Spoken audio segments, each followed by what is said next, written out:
about, the city council approved the 308,000 square foot warehouse on a site within the North Side Specific Plan study area.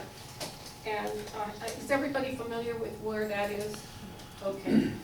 And this study area calls for changes to the zoning of a lot of the open space around here, including the industrial area down towards center, and where the warehouse is slated to go.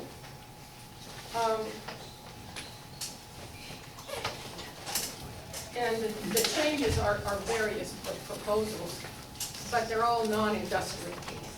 So, and the changes are according to the wishes of the North Side neighborhood, especially the people nearby, and the proposal here from Springbrook Heritage Alliance for a parklands and walking trails system that would help preserve the open space, but still create an economic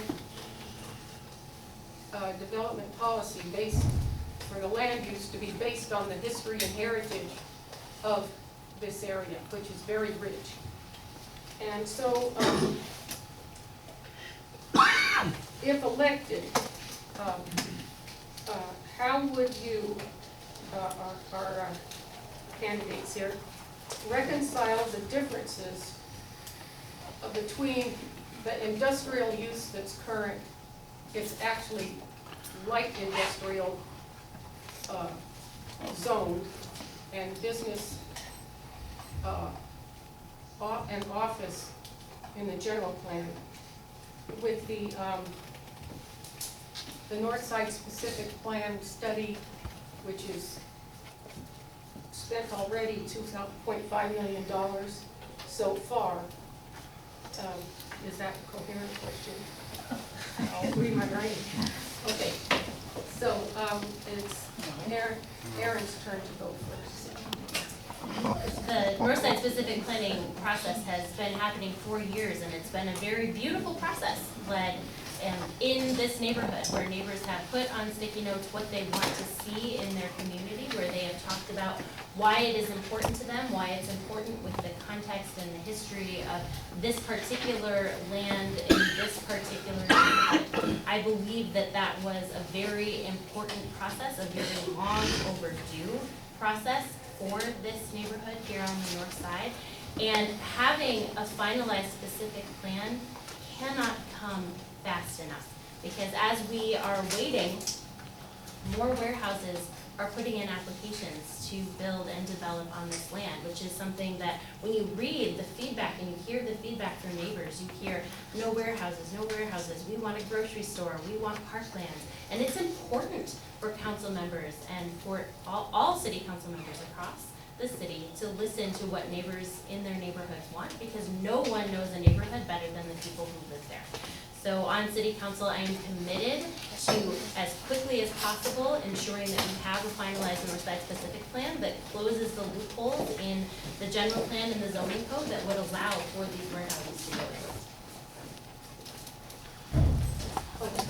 in. It's important to recognize that once a specific plan is adopted, that is the rules. And whatever zoning is adopted is what will be allowed. If there are things that are not, things existing that are not consistent with the new zoning, then that will become effectively grandfathered in. It's called a non-conforming use. And as long as you continue that use, you get to continue to do that. The warehouse itself, I thought was a mistake. I argued against it. And at one point, it looked as though we had a majority of the council that were going to not approve the warehouse. Ultimately, it ended up being a 5-2 vote to approve it. Only Councilmember Melendrez supported me.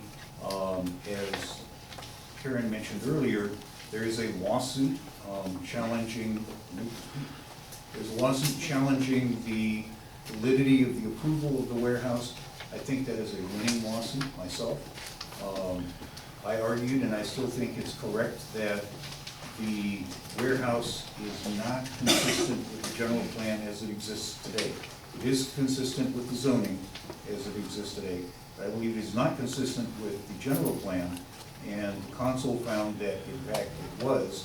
And I think that's something we can kill that project and see what the courts do. Good point, Mike, good point. Now,